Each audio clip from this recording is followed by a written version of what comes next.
አብይ አህመድ ድለኛ ጠላት ነው። ይሄ ገዢ ቡድን ድለኛ ጠላት ነው።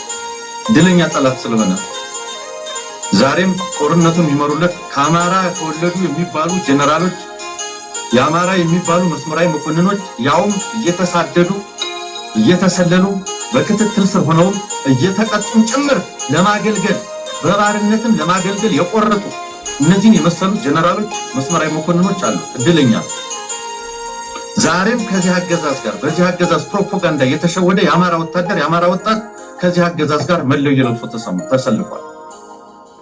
እድለኛ ስለሆነ ዛሬም የአማራ ሚሊሻ እና አድማ ብተና የሚባል የአማራ ህዝብ ከዚህ አገዛዝ ጎን ተሰልፎ ጦርነቱን እየተዋጋለት ነው።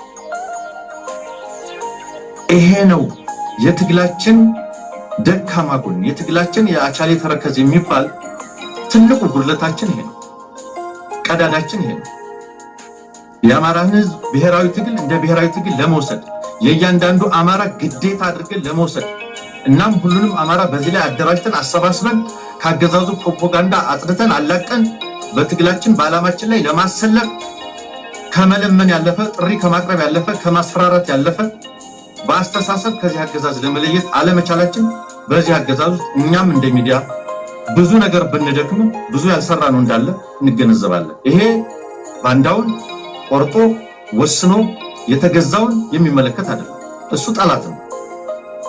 የአብይ አህመድ ሰራዊት የሚታከመው የት ነው? በአማራ ህዝብ ድርሻ ኮታ በተገነቡ ጤና ተቋማት በአማራ ሐኪሞች እጅ በአማራ ጤና ባለሙያዎች እጅ ነው የአብይ አህመድ ሰራዊት በመላው የአማራ ወረዳዎችና ዞን ከተሞች ባሉ የጤና ተቋማት እየታከመ ያለው። ስለዚህ በአማራ ኢንፍራስትራክቸር ይሄንን የጤና ተቋም ደግሞ መልሶ ያፈርሰዋል። ይሄንን የጤና ተቋም ደግሞ የሰራዊት ካምፕ ያደርገዋል። ስለዚህ በመሰረታዊነት የአማራ ክልል በጀት የአብይ አህመድ ሰራዊት የብርሃኑ ጁላ ሰራዊት በጀት ሆኗል። የአማራ ክልል የሲቪል ማህበረሰብ አገልግሎት መስጫ ተቋማት በሙሉ የአብይ አህመድ ዘር አጥፊ ሰራዊት አማራውን እንዲጨፈጨፍ እንዲያጠፋ እንዲደፍር ኦት እንዲቆርጥ ለተላከ ሰራዊት አገልግሎት መስጫን የተደረጉት። በጣም የሚያሳዝነው ደግሞ ራበኝ የሚለው የአማራ የጤና ባለሙያ ተቸግሬያለሁ የሚለው የአማራ የጤና ባለሙያ ነው እያከመያለው በእነዚህ ተቋማት።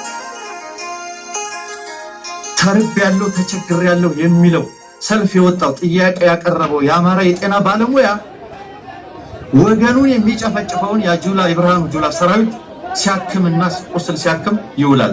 ደም ከደም አቅም የአማራ ክልል የደም ባንክ ለማን ነው አገልግሎት እየሰጠ ያለው? የአማራ ህዝብ ደም ይለግሳል። እየተለገሰ ያለው ደም ለማን ነው እየተሰጠ ያለው? በአማራ ክልል ውስጥ በዚህ ደረጃ የህዝባችን ሪሶርስ አንድም እየወደመ አንድም መልሶ መጠቃችን መወጊያችን መሆኑን መረዳት ይገባል።